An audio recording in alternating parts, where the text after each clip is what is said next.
အားလုံးပဲမင်္ဂလာပါ Essential Skill for Teenager Channel ကနေပြန်လည်ကြိုဆိုလိုက်ပါတယ်ဒီနေ့ episode မှာတော့ Canva ကိုကွန်ပျူတာဒါမှမဟုတ် laptop နဲ့သုံးမယ်ဆိုရင်အချိန်ကုန်သက်သာစေမယ့် keyboard shortcut လေးတွေကိုမျှဝေပေးသွားမှာပဲဖြစ်ပါတယ် Canva shortcut ဆိုတာဘာလဲဆိုရင်ဥမာအမားတို့စာသားတစ်ခုခုရေးချင်တယ်ဆိုပါစို့အဲ့ဒါဆိုရင် base site bar ကနေ text ကိုတွားရတယ်ပြီးရင် edit text box ကိုနှိပ်ရတယ်ဒီလိုမျိုးအဆင့်ဆင့်သွားနေရတယ်ပေါ့နော်ဒါပေမဲ့ shortcut လေးကိုတည်ထားမယ်ဆိုရင်တော့ keyboard ပေါ်ကခလုတ်တစ်ချက်နှိပ်လိုက်တာနဲ့ text box လေးရောက်လာမယ်အချိန်ကုန်အရန်သက်သာပါတယ်ကဲဒါဆိုလို့ရှိရင်အသုံးများဆုံးအခြေခံ shortcut လေးတွေကိုဒီနေ့ဗီဒီယိုမှာပြောပြမယ်နော်အခုလက်တွေ့စမ်းကြည့်ရအောင်ပါအရင်ဆုံးကိုကစာရေးချင်တဲ့ text box ခေါ်မယ်ဆိုရင် T ကိုနှိပ်လိုက်ပါအခုဆိုရင် mouse နဲ့ line နှိပ်နေစရာမလိုပဲနဲ့ T ခလုတ်လေးတစ်ချက်နှိပ်လိုက်တာနဲ့စာရေးတဲ့ box လေးပေါ်လာပြီပေါ့နော်နောက်တစ်ခုက rectangle ဒါမှမဟုတ် square ကိုလိုချင်ရင် R ကိုနှိပ်လိုက်ပါဒီမှာဆိုရင်လည်း element ထဲမှာ shape ထဲမှာသွားရှာနေစရာမလိုဘူးပေါ့နော် R လို့နှိပ်လိုက်တာနဲ့4000တုံးလေးကကိုမျက်စိရှိကိုရောက်လာမှာပါနောက်တစ်ခု circle လိုချင်ရင် C လို့ရေးလိုက်ပါ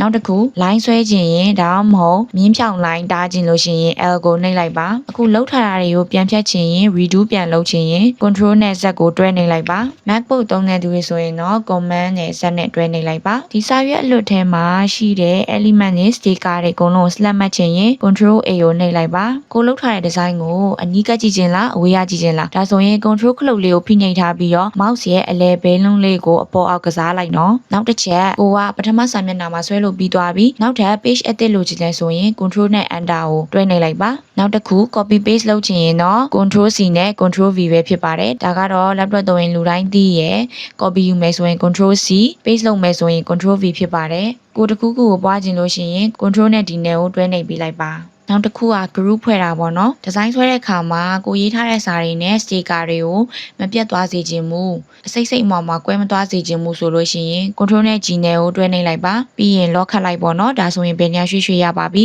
တခါပြန်ပြီးတော့ကိုတွဲထားတဲ့ group တွေကိုပြန်ပြီးတော့ဖြုတ်ချင်တယ်ဆိုရင် control ရဲ့ shift ရဲ့ G ရဲ့ကိုတွဲတဲ့ပူနေလိုက်ပါနောက်တစ်ခုစာသားတွေကိုလည်း shortcut တွေနဲ့ပြင်လို့ရပါသေးတယ်စလုံးတွေကိုထူထူထဲထဲမဲမဲမောင်မောင်သုံးချင်ရင် control B နှိပ်လိုက်ပါဘိုးဖြစ်သွားပါလိမ့်မယ်နောက်တစ်ခုစလုံးလေးတွေကိုစောင်းစောင်းလေးဖြစ်ချင်ရင် itel လေးလုပ်ချင်ရင် control ရဲ့ I ရဲ့ကိုနှိပ်ရမှာပါနောက်ပြီးတော့ကိုရေးထားတဲ့အင်္ဂလိပ်စကားလုံးတွေကိုစလုံးအကြီးနဲ့ပြောင်းရခြင်းနဲ့ဆိုရင် control shift ရဲ့ K ရဲ့ကိုပူနှိပ်လိုက်ပါအဲဆိုရင်အကုန်လုံးစလုံးကြီးဖြစ်ပြောင်းသွားပါလိမ့်မယ်ဒီ shortcut key တွေကိုအခုချက်ချင်း line မမှတ်မိလို့လည်းစိတ်မပူနဲ့နော် Google မှာသွားပြီးတော့ Canva shortcut key ဆိုပြီးရိုက်ရှာလိုက်ရင် Canva ရဲ့ official website ကနေ Windows တွေအတွက်ရော Apple Mac သုံးတဲ့သူတွေအတွက်ပါသေးစိတ်ရေးပေးထားတာမို့အလွတ်ကျက်စရာမလိုဘူးနော်သုံးမှများလာရင်တော့ဒီ shortcut လေးတွေကအလိုလိုမှတ်မိသွားပါလိမ့်မယ်ကဲဒါဆိုရင်ဒီနေ့ကစပြီး Canva သုံးတဲ့အခါမှာ mouse တစ်ခုတည်းနဲ့မဟုတ်ဘဲနဲ့ shortcut လေးတွေပါသုံးပြီးတော့စမ်းလုပ်ကြည့်ကြနော်အချိန်ကုန်သက်သာပြီးတော့ကိုယ့်ရဲ့လှုပ်ဆောင်ချက်တွေပုံမှုပြန်ဆန်လာမှာဖြစ်ပါတယ်နောက် episode မှာတော့ Canva ရဲ့တခြားစိတ်ဝင်စားဖို့ကောင်းတဲ့နည်းလမ်းလေးတွေကိုမျှဝေပေးသွားအောင်မှာဖြစ်လို့ channel လေးကို like and subscribe လုပ်ပြီး